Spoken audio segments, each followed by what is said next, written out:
자, 오늘 저녁에 말씀의 제목을 다 같이 한번 말해봅니다. 암곰 둘에 찍힌 42명의 아이들에 대한 실상. 원래 유능한 사람은 이 제목을 간단하게 잡는데 제목이 좀 길어요.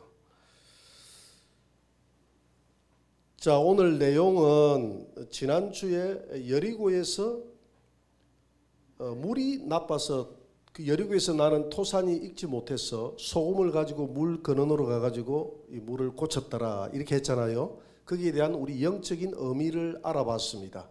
오늘 이것도 마찬가지죠. 우리가 구약은 항상 예수님이 이야기라고 했기 때문에 우리가 구약을 예수님이 이야기로 이걸 우리가 다시 재해석을 해야 될 필요가 있습니다. 그래서 이 구약의 이런 모든 사건들이 복음을 담고 있기 때문에 복음적인 관점에서 오늘 이 말씀이 이해되는 그런 은혜가 있게 되기를 바랍니다. 자, 그러면 이제 여리고에서 물 근원을 고치고 이 엘리사가 이제 어디로 올라가느냐 하면 베델로 올라갑니다. 베델 그림을 한번 보여주세요. 베델이 어딘지 한번 봅시다. 자, 여기 보이죠? 여리고에서 베델까지는 약 한 20km 정도 됩니다. 됐어요. 열왕기하 2장 23절 우리 다 같이 다시 한번 더 읽어볼까요? 엘리사가 거기서 베델로 올라가더니 여기까지만 읽어봅시다. 자, 이 베델이 어떤 곳인가? 베델로 올라가는 도중에 사건이 일어났어요. 이 베델이 어떤 곳이냐면 베델은 이 하나님의 집이라는 뜻이거든요. 하나님의 집. 창세기 28장에 보니까 야곱이 외삼촌 라반의 집으로 도망갈 때에 이 베델에서 돌베개하고 잠을 잤는데 하늘 문이 열려져서 사닥다리가 있고 천사들이 오르락 내리락 하는 모습을 보면서 거기에 돌을 세우고 교회를 세우면서 이곳은 하늘의 문이요 하나님의 전이다, 하나님의 집이다, 즉 교회다 이렇게 이야기했거든요. 그래서 기름을 부어서 돌을 세웠다는 것은 예수님을 세웠다는 말씀을 세웠다는 것이고 기름을 부었다는 것은 이제 성령의 임재를 의미합니다. 그래서 성령이 임재하는 그곳이 교회인 줄 믿습니다. 하나님의 말씀이 세워지고 성령이 임재하는 예수의 이름이 세워지고 돌을 세웠다는 것은 예수 그리스도의 이름이 세워지고 성령의 기름이 있는 곳, 즉 신령과 진정으로 예배 드리는 그곳이 교회가 된다. 그런 의미에서 이 베델로 교회로 삼아서 이 베델은 그래서 전통적으로 보면 이 하나님의 집이 있는 곳이고 하나님의 교회가 세워진 곳입니다. 그런데 이곳에 올라가다가 아이들이 나와서 대머리여 올라가라 이렇게 하는 바람에 이 암곰 2마리가 나와서 찢었다고 했거든요. 그러면 이 베델에서 오늘 뛰쳐나온 이 아이들은 누구인가를 우리가 좀 알아볼 필요가 있어요. 열왕기하 2장 23절을 다시 한번 더 우리가 봅니다. 다시 한번 더 보세요. 그 작은 아이들이 올라갈 때에 작은 아이들이 그랬죠. 작은 아이들이 성읍에서 나와 그를 조롱하여 이르되 대머리에 올라가라 했는데 이 이야기를 듣고 엘리사가 그들을 보고 여호와의 이름으로 저주했다 그랬죠. 저주하니까 숯불에서 곰이 2마리 앙곰이 2마리 나와가지고 42명을 찢었다라고 했는데 우리가 잘못 이해를 하면 이 어린 아이들이 뭘 안다고 이렇게 대머리라고 놀렸다고 이렇게 저주까지 해가지고 이 엘리사 너무한 거 아닌가 이렇게 우리가 생각하기 쉬운데 여기서 아이라고 하는 것은 나아르 원어에 보니까 나아르라고 해서 나아르 이 히브리어 원어에 보면 나아르라고 해서 히브리어 원어에 이 나아르라는 이거는 아이 또는 이 청소년 이렇게 해석을 할 수가 있어요. 나아르 대충 10세에서 12살에서 15세 정도 12살에서 15세 정도 되는 이런 청소년들을 이 나아르 아이라고 하는 것이 아주 분별하지 못하는 이런 철없는 자기 판단이 안 서는 이런 아이들을 말하는 것이 아니에요. 우리가 창세기 22장 12절에 보니까 아브라함이 이삭을 잡으려고 하잖아요. 그죠? 이삭을 잡으려고 할 때 뭐라고 이야기하느냐 하면 그 아이에게 손을 대지 말라. 아이에게 손을, 이삭을 아이라고 했거든요. 아이에게 손을 대지 말라 그랬거든요. 그리 할 때 똑같은 나를 씁니다. 창세기 이삭도 뭐라고요? 이삭을 아이라고 할 때, 이삭을 아이라고 할 때 같이 나를 썼다 이 말입니다. 그러면 이때 이삭의 나이가 몇 살 정도 됐을까요? 15살 정도로 보면 15살. 여러분 이삭이 한창 힘이 왕성할 때예요. 15살이면 장가갈 때입니다. 브라질에는 브라질에 가보니까 부목사님 부부가 앉아있더라고. 그래서 덩치도 좋고 이래가지고 부목사님 부부라 해가지고 나이가 한 30대 뭐 신혼부부 줄 알았어요. 그래 알아보니까 나이 몇 살인가 18살이 되라더라고. 18살인데 부목사의 부부인데 거기는 20살 아래에 거의 다 결혼을 한다네요. 결혼을 하고 이제 신대원 지금 다니고 있다 하더라고. 18살인데. 그러니까 15살이면 장가갈 나이라는 게 내가 우스갯소리가 아니고 실제 결혼을 합니다. 그러니까 이 아이가 자기가 올라가 가지고 하나님의 제물로 드릴 때에 나무를 장작을 가지고 와야 되잖아요. 아브라함이 지고 왔습니까? 아이가 지고 왔습니까? 아이가 아브라함보다 더 힘이 좋다는 이야기입니다. 아이 지가 짊어지고 왔거든요. 그러니까 이 아이는 지금 벌써 청소년이야. 15살 정도 됐다고 하면 우리 고등학교 한 1학년 정도로 보면 됩니다. 고등학교 1학년 정도 되면 이제 다 컸죠. 다 컸죠. 이런 아이들, 그럼 이런 아이들이 나와서 놀랬다는 것이죠. 그럼 이 아이들이 누구냐는 것입니다. 이 아이들은 당시에 베델에 우상이 있었잖아요. 베델에 하나님의 집인가 동시에 우상 숭배의 근원지가 베델이기도 합니다. 베델에 우상이 있었을 때 지금 베델에 신학교도 있었지만은 우상을 섬기는 그런 우상 종교도 많이 베델에 있었다는 것이죠. 그래서 이 아이들은 이 우상 종교에 물들었던 그런 집안의 아이들이에요. 명확하게는 나와 있지 않아요. 여기 성경에 구체적으로 나와 있지 않지만 이런 42명을 찢었다는 것은 이 아이들이 어쩌면 이 우상 학교의 학생들이었다 이렇게 볼 수도 있는 거예요. 우리가 여기에서 명확하게 지금 나와 있지 않기 때문에 우리가 추정을 해볼 수 있는 거예요. 그래서 이 아이들은 정상적인 아이들이 아니라 우상으로부터 뭔가 거기에 빠져 있는 그 부모로부터 교육을 받았던, 그래서 엘리사의 대머리를 놀리면서 올라가라 이래 하는 것은 엘리야의 그 성천을 지금 부정하는 겁니다.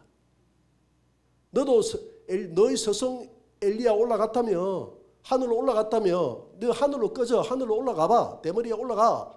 머리가 우리 대머리라는 걸 알 수가 있겠죠. 근데 올라가라. 너 서성처럼 올라가봐. 이 말이 놀리는 거거든. 조롱하는 거거든요. 그러니까 아이들은 엘리야의 성천을 믿고 있다는 말입니까? 안 믿고 있다는 말입니까? 안 믿고 있죠. 당연히 안 믿죠. 왜 안 믿느냐 하면 지금 이 여리고에 50명이나 되는 엘리야의 제자들이 믿었습니까? 안 믿었습니까? 제자들도 안 믿었잖아요. 아마 올라가다가 아마 떨어졌을 것이다. 우리가 시체를 찾을 수 있도록 시간을 주시오 해가지고 엘리사가 가지 말라고 했는데 제자들도 3일 동안 찾다가 흩찾았잖아요. 그러면 엘리야의 제자들도 안 믿었는데 이 우상숭배의 제자들은 더 안 믿는 게 당연하잖아요. 그래요 안 그래요? 당연하죠. 그러니까 지금 엘리사는 올라갔다고 이야기하면서 내가 엘리야의 수제자다 하니까 너 사기치는 거지 지금. 엘리야가 올라가기는 뭐 올라갔어. 엘리야가 어디 감쪽같이 어디서 짐승에게 잡아먹히든지 어디 죽었지. 너 사기치지 마. 엘리야는 올라간 게 아니야. 엘리야가 올라갔다면 왜 엘리야의 제자들이 보니까 3일 밤낮을 찾아 헤매대? 엘리야가 성천했다는 것을 이 우상 숭배자들은 못 봤을 거 아닙니까?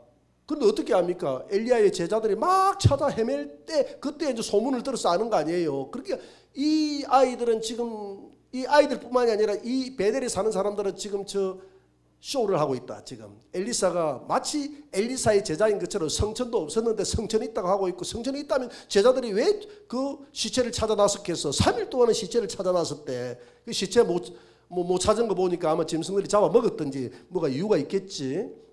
저 엘리사는 전부 저거는 사기치고 있어. 그럼 엘리사가 들어오니까 이 우상학교에 있던 이 아이들이 나와가지고 너 사기치지 마, 사기치지 마. 너가 정말 엘리야가 올라갔다면 너도 너 스승 엘리야처럼 대머리야. 저 하늘로 올라가 봐. 이렇게 막 놀리는 거예요. 이제 그 배경이 이해가 되죠. 그러면 왜 이런 선지학교에 이런 우상학교가 세워지고 이 우상의 제자들이 세워졌을까? 이 베델에 생각하니까 뭐가 생각이 납니까? 금송아지가 생각이 나잖아요. 단과 베델에 금송아지를 누가 세웠습니까? 여로보암이 세웠잖아요. 여로보암이 남쪽으로 내려가는 솔로몬 사후에 남유다는 로보암, 그다음 북이스라엘은 여로보암이 이렇게 다스렸죠. 이렇게 다스릴 때 여기가 베델이에요. 베델에다 금송아지를 세웠습니다. 금송아지. 단은 여기잖아요. 단에 금송아지를 세워놓고. 자, 베델에다가 왜 금송아지를 세웠을까? 베델은 첫째는 금송아지를 세운 이유가 남쪽으로 가는 길목이에요. 길목. 두 번째는 베델은 역사적인 전통성이, 하나님의 집이 있다는 전통성이 있단 말입니다. 교회가 있었다는 전통, 역사적 교회에 어떤 정통성이 있는 곳이에요. 정통. 하나님의 집에 정통성이 있다. 정통성. 그래서 여기에 세웠을 때 이 금송아지를 하나님이다 해가지고 섬기라고 여로보암이 이스라엘 백성들 보고 그랬거든요. 왜 그러냐면 이스라엘 백성들이 남북으로 나눠지고 나니까 이 예루살렘에 전부 경배하러 다 내려갔다 이 말입니다. 절기가 되면. 내려가다 보면 이 여로보암이 생각할 때 민심이 뒤숭숭해가지고 이 북쪽에 구테타가 일어나가지고 우리 성전이 있는 곳이 진짜로 전통성이 있는 곳이니까 북이스라엘은 잘못된 나라야. 빨리 내려와. 이렇게 하면 나라가 해체가 되니까 어쩔 수 없이 이 예루살렘 성전을 대신해서 이 베델에다가 정통성 있는 베델에다가 이 길목에다가 정통성이 이곳에 금송아지를 세워서 금송아지를 하나님이라고 섬기라고 그랬거든요. 이 금송아지는 풍요의 상징입니다. 풍요. 애굽의 신 아닙니까? 이 풍요의 상징인데 이 풍요의 상징인 금송아지를 하나님이라고 섬기라는 게 아니라 이 백성들에게 어떻게 설득을 하느냐 하면 이 하나님은 지금 떠돌아다니시는 하나님이시다. 집이 없는 하나님이시니까 우리가 하나님의 집을 만들어주자.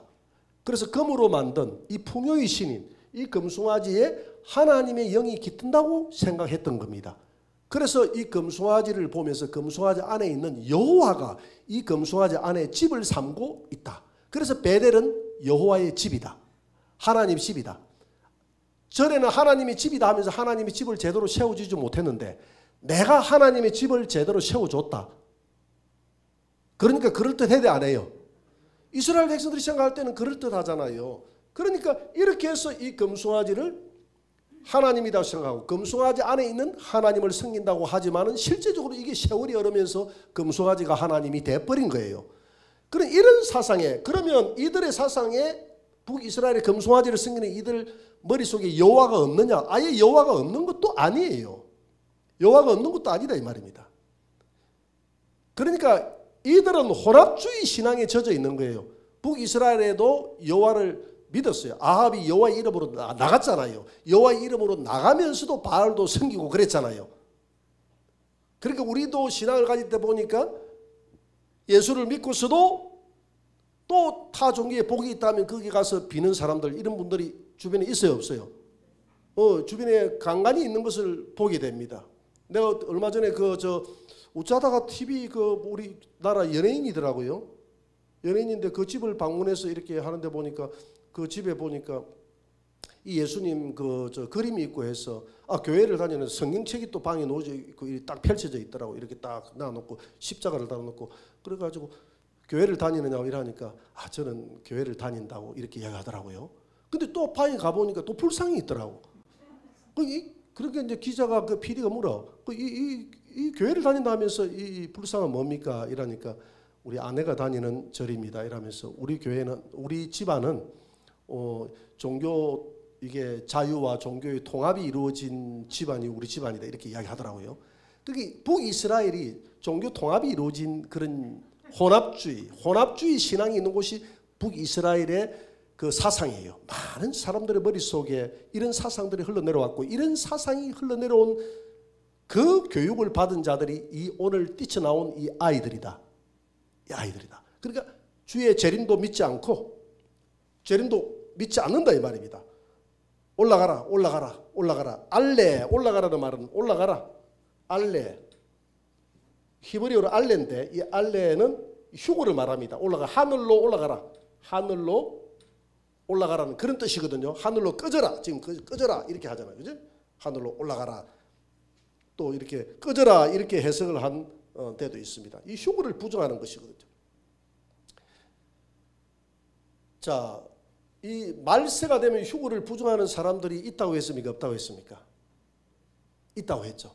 베드로후서 3장 3절 한번 봅니다. 베드로후서 3장 3절 한번 떼어보세요. 먼저 이것을 알지니 말세에 조롱하는 자들이 자기의 정욕을 따라 행하며 조롱하여 이르되 주께서 강림하신다는 약속이 어디 있느냐.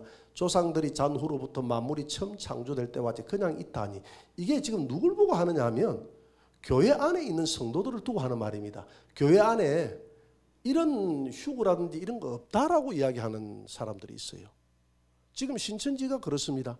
신천지는 이런 휴거되고 이런 거 없어요. 신천지는 이미 예수님이 재림해서 이만희에게 왔다고 이야기합니다. 이만희에 오고 또 자기들이 신실한 성도 14만 4천이 되면 하늘에 있는 그 14만 4천의 영이 신천지 14만 4천의 영에게 합일이 되고 예수님의 영이 지금 이만희의 입까지 왔는데 몸까지 완전히 합일이 될 때 이걸 신인 합일이다. 그래서 이만희 하나님 예수님과 성부 하나님과 함께 삼일체 하나님이 되어져서 이 땅에서 천연왕국이 돼서 다스리고 그 성도들은 이 땅에서 분봉왕이 돼서 다스리고 이렇게 주장하거든요. 그러니까 그들에게는 지금 휴거라는 사건이 없는 거예요. 그들은 휴거를 기다리고 예수님의 재림을 기다린다 하면 웃어요. 예수님이 우리는 있는 모습 그대로 오시는 줄 믿으시기 바랍니다. 그들은 구름으로 온다 이 말은 구름을 영으로 해석해가지고 구름을 영이다 그래요. 영적으로 이미 이만희에게 재림했다고 그래요. 그러니까 그 사람들의 입장에서는 우리가 휴거를 믿는다고 하면 조롱하는 거예요. 말세에 조롱하는 자들이 휴거가 어디 있나. 만물이 그대로 있는데 이 땅을 불태운다고 왜 이 세상 좋은 세상을 불태워. 말도 안 돼. 이렇게 신천지는 가르칩니다. 신천지뿐만 아니라 하나님의 교회도 그렇죠. 그리고 이런 사상을 가진 교회들이 많이 있어요. 또 설사 주님이 재림한다 한다 할지라도 자꾸 주님 휴거 이렇게 하는 것은 잘못된 것이다. 휴거 이런 이야기를 꺼내지도 말라고 하는 분들도 있어요. 이렇게 조롱하는 분들이 말세가 되면 자꾸 많이 나타나고 우리의 신앙이 하늘을 쳐다보는 신앙이 아니라 땅만 쳐다보는 사고 팔고 신고 집을 짓고 시집가고 장가가고 이런 신앙으로 바뀌어서 전부 잠든다고 이야기합니다. 그래서 오늘 이 내용의 사건은 휴거 사건 이후에 일어날 42달 동안에 이 땅을 심판하시는 그 장면을 예표적으로 보여 있는 거예요. 자, 휴거는 지금 오늘 이 사건이 일어나기 전에 엘리야의 휴거가 있었죠. 그래요, 안 그래요? 처음에 엘리야의 휴거가 있습니다. 엘리야의 휴거와 에녹의 휴거는 앞으로 장차 일어날 성도들의 살아있는 자의 휴거에 뭐라고 그랬죠? 모형이다. 모형이다 그랬어요. 엘리야의 휴거는. 엘리야가 휴거된 것처럼 우리가 예수님 오실 때 우리가 올라가게 될 줄 믿습니다. 자, 엘리야가 언제 휴거되느냐 하면 성경은 언제 성도들의 휴거가 일어나느냐 하면 마지막 나팔에 일어난다고 그러죠. 그래요, 안 그래요? 마지막 나팔이 언제입니까? 마지막 나팔이 계시록 10장 7절에 보니까 마지막 나팔에 계시록 10장 7절 10장 7절 맞나요? 일곱째 천사가 소리 내는 날 그의 나팔을 불려고 할 때에 하나님이 그의 종 선지자들에게 전하신 복음과 같이 그 비밀이 이루어지리라 그랬거든요. 그 비밀이 이루어진다 그랬잖아요. 비밀이 이루어진다. 자, 이 나팔 불고 난 다음에 마지막 나팔 불고 난 다음에 두 증인이 부활해서 하늘로 올라가지 않습니까? 올라가고 난 다음에 두 증인이 올라가는데 이 엘리야는 두 증인 중에 한 사람으로 등장하는 것이죠. 그래요, 안 그래요? 두 증인의 모형으로 등장하는 것이죠. 자, 그러면 우리가 오늘 본문에 보니까 엘리야가 휴거되고 난 다음에 엘리야가 휴거는 7년 대환란이 있으면 전 3년 반 끝나고 나면 성도의 휴거가 있다 그랬죠. 자, 첫째 나팔, 둘째 나팔, 셋째, 넷째, 다섯, 여섯, 일곱째 나팔이 이때 분다 그랬잖아요. 일곱째 나팔. 일곱째 나팔이 천사들이 부는 마지막 나팔입니다. 마지막 나팔 때 뭐가 이루어진다 그랬죠? 성도의 비밀이 이루어지는데 이 비밀이 뭐냐면 고린도전서 15장 51절 52절에 보니까 마지막 나팔에 죽은 자가 살아나고 살아있는 우리도 올라가서 공중에서 주님을 맞이하리니 이것이 비밀이다 이렇게 이야기했어요. 마지막 나팔. 자, 그러면 전 3년반이 끝나고 전 3년반은 42달이죠. 42달은 두 정인의 활동 기간입니다. 두 정인. 그래서 엘리야는 두 정인 중에 한 명이기 때문에 두 정인의 모형이기 때문에 엘리야는 이 기간 동안에 엘리야는 철저히 이 땅에 오실 주님을 전파하면서 교회를 정화하고 신부들을 예비시키는 그런 일들을 하죠. 정화하는 일들을 하죠. 정화하는 성도들을 깨우고 정화시키고 이 기간 중에 바알 선지자 다 450명을 멸하고 이렇게 하죠. 자, 요 사명이 끝나니까 엘리야가 올라갔다 이 말이에요. 마지막 나팔에 올라갔다 이 말입니다. 이때의 성도들의 휴거도 일어날 줄 믿습니다. 그러면 남은 것은 지금 후 3년 반이 남았어요. 후 3년 반은 몇 달이죠? 42달입니다. 이 42달이라는 기간 동안에는 누가 점령하는 기간이냐면 짐승, 두 짐승이 점령하는 기간입니다. 두 짐승. 두 짐승을 지금 여기에서는 곰이라고 했는데 두 곰이라고 했는데 두 짐승이 이 곰이 누구냐면 첫째 짐승은 누구죠? 계시록 13장 1절에 보니까 바다에서 올라오는 짐승. 바다에서 올라오는 짐승이죠. 계시록 13장 1절에 바다에서 한 짐승이 올라온다 그랬죠. 올라오면 이게 정치적인 짐승이다 그랬죠. 이게 누구다 그랬죠? 즉 그리스도. 그 다음에 계시록 13장 11절에 보니까 또 어디에서 올라오는 짐승이 있습니까? 땅에서 나오는 짐승. 이게 누구다 그랬죠? 거짓 선지자. 이 거짓 선지자와 이 두 짐승이 이 42달 동안을 집담는 기간이에요. 하나님이 허락한 기간이 돼 말입니다. 그러니까 지금 이 두 곰이 42명의 아이들을 찢어버렸다는 것은 이 42명의 아이들은 42달을 의미하는 거예요. 42달 동안 이 땅에 찢겨나갈, 이 땅에서 심판받을 배교한 혼합주의에 빠져든 교회의 모습이다 이 말입니다. 베델에서 하나님의 집이 아닌 하나님의 집에서 지금 이 아이들이 하나님의 집이 베델에서 이렇게 나왔다는 것은 이들이 머릿속에 혼합주의가 가득 들어가 있는 아이들이에요. 휴거를 믿지 않아요. 성천을 믿지 않아요. 이런 아이들은 주님이 올 때 데려갑니까? 안 데려갑니까? 데려가지 않아요. 그래서 주님 오실 때 네 종류의 사람이 있을 것이라 그랬잖아요. 그랬죠? 첫째는 어떤 종류의 사람입니까? 노아.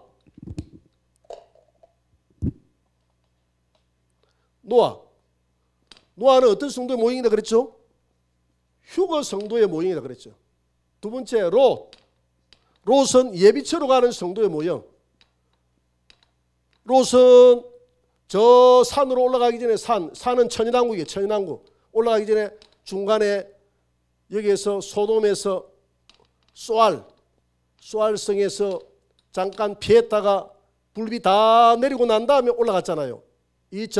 후 3년 반 불비 다 내리고 난 다음에 전 3년 만에 심판 끝나고 난 다음에 심판 시작될 때는 여기에 숨어 있다가 전 3년 반 지나고 여기까지 올라갈 믿음이 없는 거예요. 누가? 롯이 산에까지 올라갈 믿음이 없는 거예요. 그러니까 여기까지 올라가다가 여기까지 올라가는 게 전 3년 반이야. 이해가 됩니까? 여기까지 쏘알까지 가는 게 전 3년 반이야. 후 3년 반에는 왜 올라갈 믿음이 안 생기냐면 가다가 지금 불비가 내리고 있잖아요. 불비가 나한테 내릴 것 같아. 그래서 쏘알성에 불비 내릴 때까지 불비 끝날 때까지 불비 다 끝날 때까지 기다리는데 불비 내리는 게 이게 쏘알이 아니라 소돔과 고모라를 태워버리는 시간이기 때문에 이 시간은 후 3년 반을 상징하는 거예요. 후 3년 반 심판, 대접 심판. 후 3년 반에 대접 심판으로 이 땅을 무조건 쏟아버리잖아. 후 3년 반에는 뭐 거기서 구원이 일어나고 하는 것도 없어요. 전부 심판이에요. 기간인데 이 기간 동안에 소활성에 숨어 있었기 때문에 소활성이 무슨 처다? 예비처에서 천사와 숨어 있었잖아요. 그러니까 요한계시록 12장 6절에 보니까 이 여자가 어떻게 돼 있죠? 천사의 인도를 받아가지고 예비처로 가가지고 3년 반 동안 양육받더라고 돼 있잖아요. 그래서 이 기간 동안에 이거는 하나의 예표다. 3년 반 동안, 후 3년 반 동안 양육받다가 산에 올라가는 것은 산은 천연왕국을 의미하는 것이다. 그래서 롯은 예비처로 들어가는 성도의 모습. 요까지는 깨어있는 성도들, 그래도 어려운 성도들. 그런데 롯의 아내는 뒤를 돌아보지 말라고 했는데 뒤를 돌아봤다는 것은 배교했다는 거예요. 배교. 진리를 향해서 달려가야 될 성도가 세상이 좋아서 세상에 푹 빠져 있기 때문에 세상과 타협해가지고 이 배교한 성도의 모습이 돼. 롯의 아내 멸망, 소금 기둥이 돼서 멸망했죠. 그 다음에 누구다 그랬죠? 롯의 사위들. 사위들은 어떻게 했죠? 롯이 얘들아 저 우리 빨리 피해서 올라가자 하니까 사위들이 농담으로 여겼다 그랬거든요. 사위들은 농담으로 여기고 우리 장인어른이 좀 정신이 어떻게 됐어 이렇게 생각하고 농담으로 여기고 이들은 멸망당하는 성도의 모습입니다. 그러니까 롯의 아내와 교회 안에 이런 네 종류의 성도들이 있다는 거예요. 말세는 준비되어 노아처럼 100%의 환난을 당하지 않고 환난 가운데서 방주에 들어가서 방주는 교회거든요. 여러분들 안에 교회가 완성이 되어져서 휴거되는 성도의 그런 성도가 주님 오실 때 여러분 안에 있는 교회가 완전히 완성되기를 주의 이름으로 축원합니다. 하나님 앞에 충성하는 그런 성도, 충성된 성도 모습. 롯은 이 소돔 땅에서도 고모라 땅에 들어갔지만 세상 속에 들어갔지만 그래도 신앙의 절개를 지키고 주님 믿음의 절개를 지키고 있는 성도의 모습. 휴거는 아니에요. 예비처로 가는 성도예요. 그러나 이제 롯의 아내는 배교하는 성도. 교회 안에 이렇게 있지만은 롯의 아내는 혼합주의에 빠져 있는 거예요. 혼합주의. 오늘 이 아이들처럼 혼합주의에 빠져 있는 거. 그래서 이 아이들이 찢겼다 했는데 이 아이들은 이 땅에서 멸망당할 성도들의 모습을 아이라고 하는 거예요. 여러분 요한계시록 12장 한번 5절을 한번 떼어봅니다. 요한계시록 12장 5절에 보니까 그 여자가 12장 5절 여자가 아들을 낳으니 이는 장차 철장으로 만국을 다스릴 남자라. 이 여자가 누구냐면 이 여자가 누구죠? 여자는 교회 아닙니까? 말세의 교회는 여자 교회거든요. 첫째, 해를 입은 여자. 두 번째, 음녀 여자가 있다 그랬잖아요. 그죠? 그런데 다시 한번 보세요. 이 아이를 여자가 아들을 낳았는데 해를 입은 여자가 아들을 낳았는데 아이를 낳았어요. 아이를 낳았다 그랬죠. 이 아이를 하나님이 올라오라 해가지고 그 보좌 앞에 올라간 이 휴거 성도예요. 그렇게 해를 입은 여자에게서 태어난 제대로 된 성도를 아이라고 그랬단 말입니다. 이해가 되죠? 그러니까 지금 오늘 아이들이 찢겼다고 그랬잖아. 아이들 42명이 찢겼다고 그랬잖아요. 이 아이들은 해를 입은 여자가 낳은 아이가 아니라 자기의 부모가 음녀 사상을 가진 여자들이 낳은 아이라는 겁니다. 이해가 됩니까?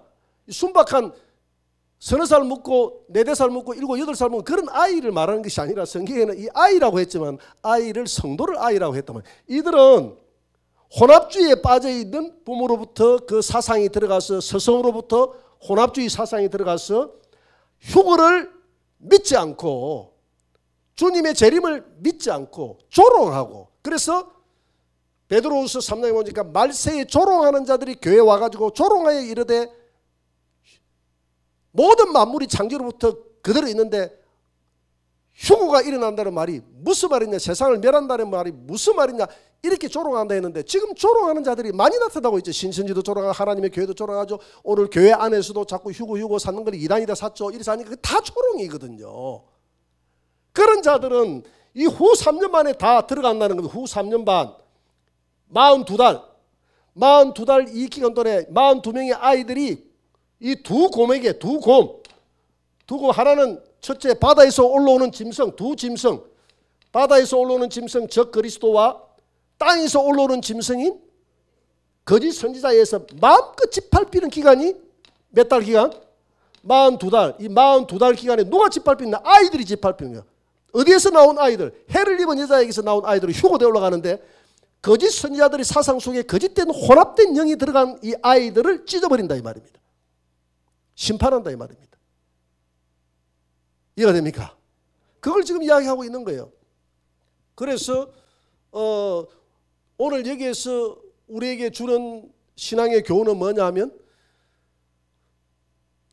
우리로 하여금 이런 혼합주의 베델의 집에 이런 혼합주의 사상이 들어가서는 안 된다. 베델의 집은 하나님의 집이다. 하나님의 집이 있기 때문에 하나님의 집은 거룩한 집이고 야곱이 순수하게 돌과 기름을 부어서 예수 그리스도의 이름과 오직 성령만 임재하는 순수한 복음만 믿는 그곳이 베델이라는 겁니다. 그걸 회복해야 된다는 거예요. 할렐루야. 그 신앙을 회복하시기 바랍니다. 그래서 오늘 이 후 3년 만에 오늘 얼마나 많은 음료 사상에 빠져 있는 교회들이 있는지 모릅니다. 오늘 제가 늘 이야기하지만 WCC에 소속되어서 모든 교회들 이 총회를 열면서 WCC 우리 한국 교회도 지금 우리 개신교인들이 그렇게 많지 않아요. 7억 많으면 한 8억 정도 보는데 그 가운데 WCC에 소속되어 있는 그런 모든 이 지구촌의 교회들을 한 5억 가까이를 봅니다. 지금 엄청나게 많은 교회들이 WCC 소속이 되어 있어요. 그래서 데살로니가 후서 2장 3절에 보니까 배교하는 일이 먼저 일어나다 그랬잖아요. 그래요 안 그래요? 2장 2절에서 3절에 보니까 배교하는 일이 먼저 일어난다 그러죠. 말세가 되면 주님이 오시기 전에 배교가 먼저 일어나요. 지금 배교가 뭡니까? 전부 혼합주의 아닙니까? 3절에 보니까 누가 어떻게 하여도 너희가 미혹되지 말라. 먼저 배교하는 일이 있고 배교하는 일이 예수님 오시기 전에 있어야 돼요. 내가 눈을 씻고 봐도 그런 것밖에 없어. 지금 배교하는 일이 너무 많아. 신천지로 가는 것도 배교요. 하나님의 교회로 가는 것도 예수 외에 모든 걸 주장하는 게 배교예요. 예수님만 잡으라는 거예요. 그래서 제가 저도 애국운동 하지만 애국운동 한다 해가지고 그 중들 막 오는데 그런 데서 아멘하고 그것서 박수 치고 그것도 내가 하지 마라 그러잖아요. 그런 자리도 가지 마라 그러잖아요. 애국은 애국으로서 끝나는 겁니다. 애국은 애국으로서 끝나는 거지. 애국운동 하면서 예수 아멘 누가 그러더라도 그 애국운동 하는 분 이순신은 천국 갔다고 얘기하더라고요. 왜요? 하니까 애국주의자이기 때문에 그건 애국이 그 사람에게 지금 이념이 우상이 되어 있는 우상이 천국 가는 것은 애국한다고 하는 게 아니라 예수 믿음으로 천국 가는 줄 믿습니다. 내가 애국하는 것은 천국 가기 위해서 하는 게 아니라 주님의 마음으로 이 땅을 주님의 땅으로 만들어야 되겠다는 거룩한 사명감 때문에 하는 것이지 그거 해가지고 천국 간다고 하는 게 아니에요. 그러니까 오늘 이런 모든 잘못된 그런 운동한다 해가지고 거기에 중들이 나와가 앞에 이야기하고 하는데 거기서 막 박수치고 이렇게 하면 혼합주의에 같이 동요를 한다면 WCC도 마찬가지예요. 그런데 가가지고 중들하고 손잡고 각종 종파 지도자들하고 손잡고 막 하는 그런 막 총회하고 하는 그런 곳에 우리 담임 목사님이 갔으니까 우리 교단이 갔으니까 차 대접하러 가자 그게 가자 해가지고 봉사하고 그런 사상이 벌써 머릿속에 혼합주의가 뭔지 모르는 사람이야. 이런 아이들은 지금 뭘 모르고 하는 거예요. 배운 대로 하는 거예요. 아이들이 아니다 그랬잖아요. 지금 성도들이다 그랬죠. 해를 입은 성도들은 오직 해는 예수 그리스도만을 옷 입은 성도는 주님이 올라오라 할 때 그대로 올라가는 줄 믿으시기 바랍니다. 그러나 이 혼합주의 음녀는 사상은 이 42달 동안 이들은 두 짐승에 의해서 적 그리스도와 거짓 선지자의 두 합작품 두 짐승에 의해서 마음껏 짓밟히는 기간이 42달입니다. 그래서 오늘 이 말씀을 통해서 우리에게 주는 교훈은 지난주도 마찬가지죠. 물 근원에 가서 물이 안 좋기 때문에 물 근원을 맑히려 했는데 물 근원은 강대상이다 얘기했잖아요. 강대상에서 흘러나오는 잘못된 이단 사상, 잘못된 그런 혼합주의. 오늘 혼합주의. 내가 문동환 목사님 이야기했죠. 그 성녀들하고 다 불러놔놓고 이게 진정한 종교 통합이다 해가지고 그래서 하나님을 찬양했다 하니까 그 젊은 청년 하나가 지나가서 그동안에 예수님만이 나는 구원자인 줄 알았는데 타종교에도 구원이 있다는 것을 오늘 알았으면 됐네. 그는 물 근원에서 흘러나간 물이, 잘못된 물이 흘러나가기 때문에 그 물을 마시고 다 독초가 돼서 썬쑥을 먹고 다 죽은 거예요. 그 영혼이, 그 여청년, 내가 인터뷰하는 걸 직접 내가 영상을 봤거든. 그 살아있는 영혼을 잘못된 물이 흘러나가서 죽은 거예요. 그래서 소금을 가지고, 소금은 진리의 말씀이 돼요. 진리의 말씀으로 물 근원을 정결하게 해버려야 흘러나가는 물이, 성도들이 그 물을 마시고 정결하게 살아나는 줄 믿습니다. 지난주도 그 말씀이고 오늘 하시는 말씀도 동일한 말씀이에요. 엘리야의 휴거가 전 3년 만에 일어나고 난 다음에, 엘리야의 휴거가 일어나고 난 다음에 이 42달 동안 짓밟름 사건이 일어났거든요. 7년 대환란 중에 환란 중간에 전 3년 반이 끝나고 마지막 나팔 불 때 성도의 휴거가 일어나는 줄 믿습니다. 휴거 일어나고 난 다음에, 전 3년 반 끝나고도 휴거 일어나고 난 다음에 이 42달 동안은 적 그리스도가 마음껏 짓밟은 기간인데, 누구와 더불어서? 거짓 선지자와 더불어서 마음껏 짓밟는데, 그러니까 이 두 짐승이 짓밟는, 두 곰이라는 것은 한 곰은 적 그리스도요, 한 짐승은 거짓 선지자. 이 두 짐승에서 마음껏 짓밟히는 기간이 후 3년 반. 할렐루야. 그래서 우리는 혼합주의 신앙은 이렇게 짓밟힌다. 혼합주의 신앙에 들어가지 말고 오직 해를 입은 여자가 낳은 아이 성도가 되라는 겁니다. 엄녀가 낳은 이 42명의 이 혼합주의 신앙을 가진 성도가 되지 말고 해를 입은 여자, 오직 예수 그리스도로 옷 입은 이긴 자 성도가 되기를 주의 이름으로 축원합니다. 절대 혼합주의 사상에 빠져들지 말고 예수 그리스도만을 나의 주님으로 삼고 달려가시는 저와 여러분들이 되시기를 주의 이름으로 축원합니다.